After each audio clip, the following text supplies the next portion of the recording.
Researching your employer is a very important step in the whole interview process. So, before your interview, research the organization so you can be knowledgeable about its accomplishments, goals, and their mission.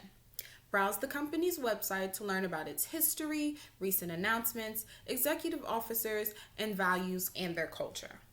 Then, search for recent news about the organization to study its latest achievements and their future goals. You can also search on the company on Indeed company pages to read about the company and browse their reviews, open jobs, Q&As, and more. During your research, it will help you contextualize your interview answers. So with knowledge about the organization, you'll be able to quickly tie your background, qualifications, and achievements back to the company. So doing your research will give you all the power in the world to make sure that you ace the job. Make sure that you review the job description in its entirety. Study the job listing so that you are prepared to explain your fitness for that particular job's roles and responsibilities during your interview. Pay attention to keywords such as required skills and experience, and focus on the responsibilities that a successful candidate will have. Make sure that those same skills and keywords match and are in your resume. Consider how your qualifications and goals align with the description so you can discuss relevant examples with the hiring team. Practice answering interview questions. While your conversation may include several company or job specific topics, most interviews include at least a few standard questions. To prepare, review a list of the most popular interview questions and practice how you would answer. Some of those may be, tell me about yourself, why are you perfect for this job, why are you interested in working for our company, and tell me about a time when X, Y, and Z. Focus all of your responses on that specific organization, the position, and your relevant qualifications and goals. Remember, the key is to sell yourself on why you are perfect for this job.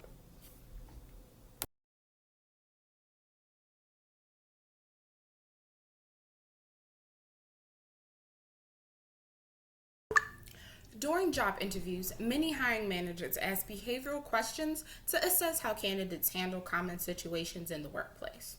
To prepare for these questions, it's best to get to know the STAR method. Don't worry because they often have telltale openings like, tell me about a time when, what do you do when, have you ever, and give me an example of. So, what is the STAR method? S stands for situation. Set the scene and give the necessary details of your example. T stands for task. Describe what your responsibility was in that particular situation. A stands for action. Explain exactly what steps you took and how you addressed it. R stands for result. Share what outcomes your actions achieved and what you took away from that particular situation.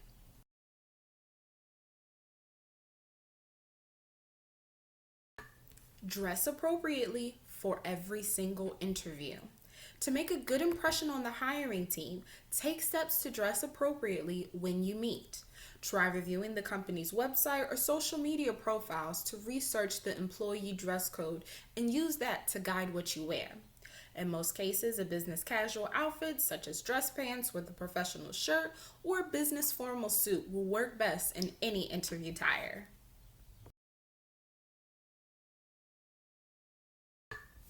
Think about your questions in advance.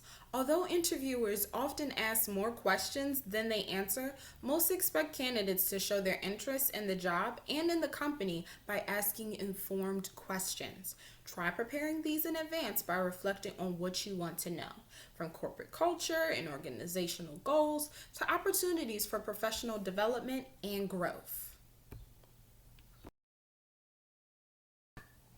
Develop a salary negotiation strategy. Developing a salary negotiation strategy is crucially important and tricky. One vital part of your approach must be to learn how to answer job interview questions about salary. It's going to come up. It's one of those times during a job interview when you and the hiring manager may have sharply opposing goals. You're eager to get the highest possible salary, while the hiring manager likely wants you to accept the lowest possible amount within the job salary range.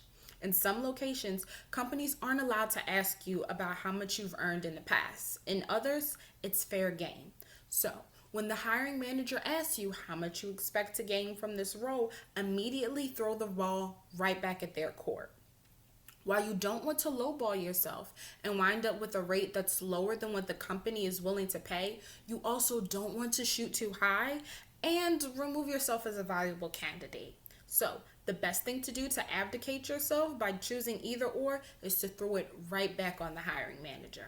This forces them to tell you what they're willing to pay and sets the table for negotiation. Always follow up with your manager.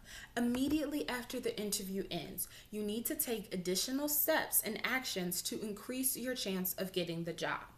Try sending a thank you email to the hiring manager within a day after the interview. In the email, make sure that you reiterate your interest in the position and express your gratitude for the interview.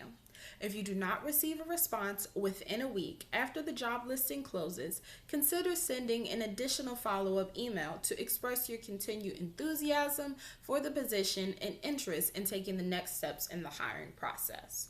So basically, you need to bug your manager. You want to make sure that your name in your particular interview stays on the forefront of their mind. This will give you a higher chance and more success with actually landing the job.